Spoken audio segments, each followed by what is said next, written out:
Bismillahirrahmanirrahim. Assalamualaikum warahmatullahi wabarakatuh. Sahabat beriman yang dirahmati Allah Subhanahu wa ta'ala, syukur alhamdulillah kita masih bisa berjumpa lagi di channel ini, channel inspirasi Islam dan keutamaan dalam beramal.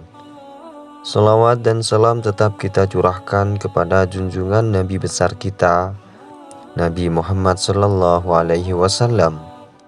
Allahumma sholli ala Muhammad wa ala alihi sayyidina wa maulana Muhammad. Besar harapan dan doa saya, semoga saudaraku semua selalu diberikan kesehatan, dimurahkan rezekinya, dan dipanjangkan umurnya oleh Allah Subhanahu wa ta'ala. Amin. Amin ya rabbal alamin.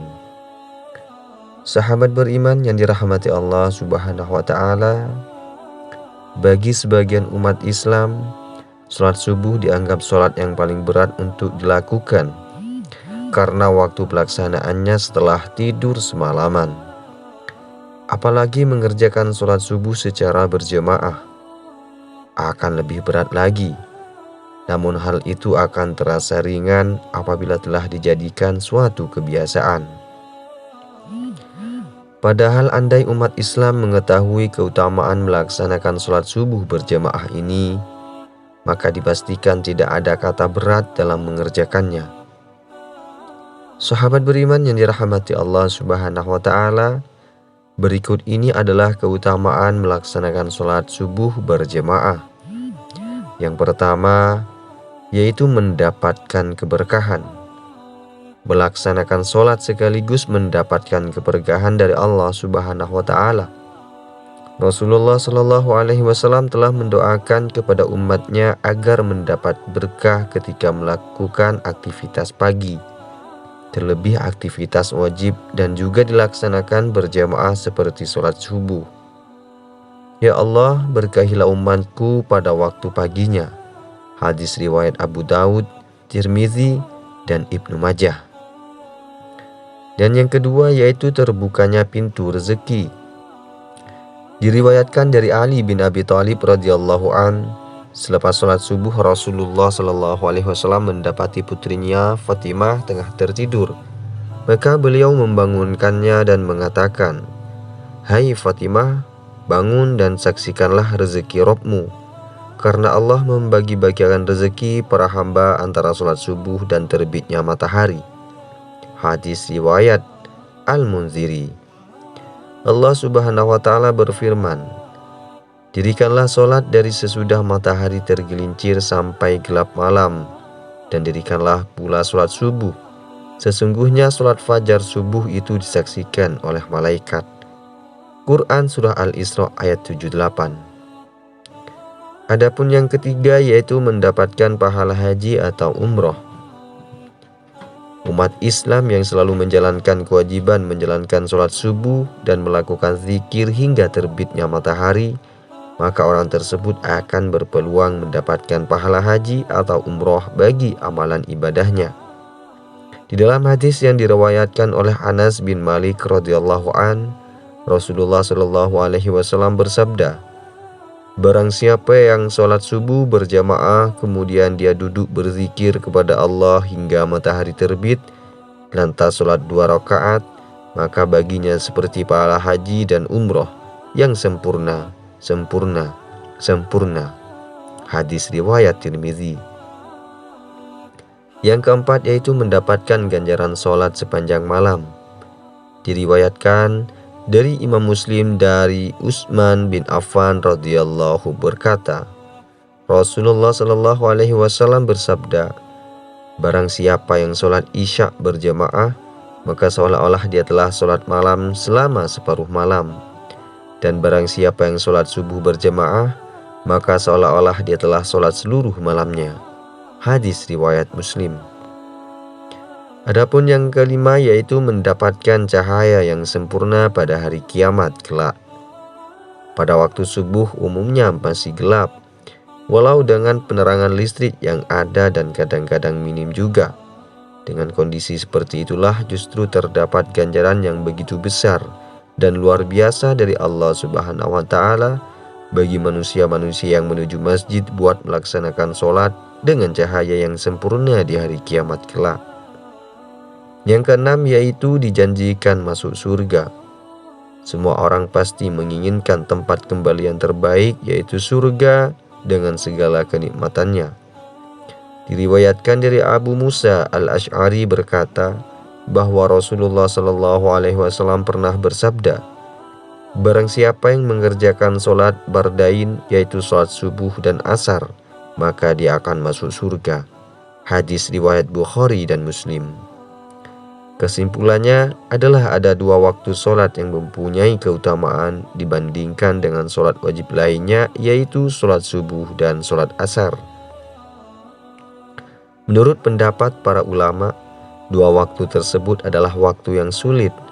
Waktu subuh adalah waktu di mana kebanyakan manusia sedang tidur, dan waktu asar adalah waktu di mana sebagian besar manusia sedang sibuk mencari rezeki.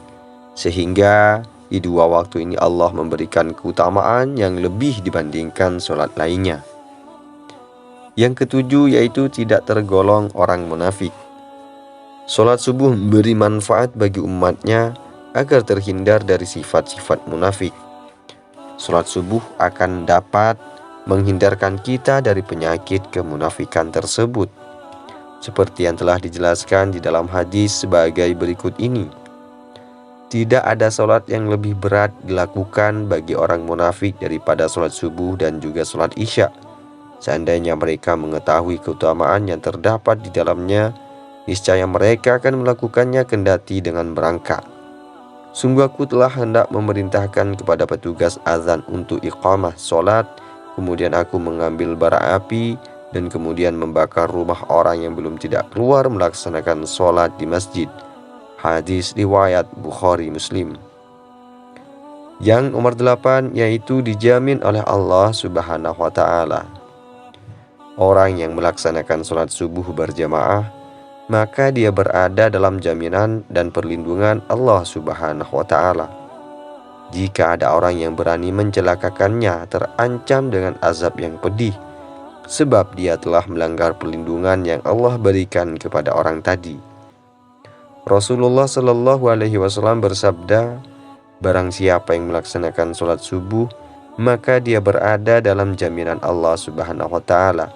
Maka jangan sampai Allah menuntut kalian sesuatu apapun pada jaminannya, karena barang siapa yang dia tuntut pada jaminannya, pasti dia akan mendapatkannya. Kemudian mereka akan ditelengkupkan pada wajahnya di dalam neraka. Hadis riwayat Muslim. Yang nomor 9 yaitu disaksikan oleh para malaikat. Dalam hadis yang diriwayatkan oleh Abu Hurairah radhiyallahu an, Rasulullah Shallallahu Alaihi Wasallam bersabda, malaikat bergantian melihat kalian pada siang dan malam. Para malaikat itu bertemu di sholat subuh dan sholat asar. Kemudian yang bermalam dengan kalian naik ke langit dan ditanya oleh Rabb mereka, dan dia lebih tahu keadaan hamba-hambanya. Bagaimana kondisi hamba-hambaku ketika kalian tinggalkan? Para malaikat menjawab, kami meninggalkan mereka dalam keadaan sholat, dan juga kami mendatangi mereka dalam keadaan sholat. Hadis riwayat Bukhari Muslim. Yang nomor 10 yaitu kesempatan untuk melaksanakan sholat sunnah subuh. Sholat sunnah subuh 2 rakaat ini memiliki kelebihan tersendiri yang telah disebutkan di dalam hadis. 2 rakaat sholat sunnah subuh lebih baik daripada dunia dan segala isinya. Hadis riwayat Muslim. Yang nomor 11 yaitu kemenangan dengan melihat Allah pada hari kiamat nanti. Tentunya hal ini adalah ganjaran terbesar yang dikaruniakan Allah kepada hambanya. Dari Jarir bin Abdullah al-Bajali radhiyallahu an berkata, kami pernah duduk bersama Nabi Muhammad SAW. Kemudian beliau melihat ke bulan di malam purnama tersebut. Maka Nabi Muhammad bersabda, ketahuilah bahwa sesungguhnya kalian akan melihat kepada Rabb kalian sebagaimana kalian melihat kepada bulan ini. Kalian tidak akan terhalangi melihatnya. Bila kalian mampu untuk meninggalkan sholat sebelum terbitnya matahari dan juga sebelum terbenamnya, maka lakukanlah. Hadis riwayat Bukhari Muslim. Sahabat beriman yang dirahmati Allah Subhanahu wa Ta'ala, itulah 11 keutamaan melaksanakan sholat subuh secara berjemaah. Semoga video ini bisa bermanfaat dan bisa menjadi wasilah bagi kita semua. Saya akhiri. Wassalamualaikum warahmatullahi wabarakatuh.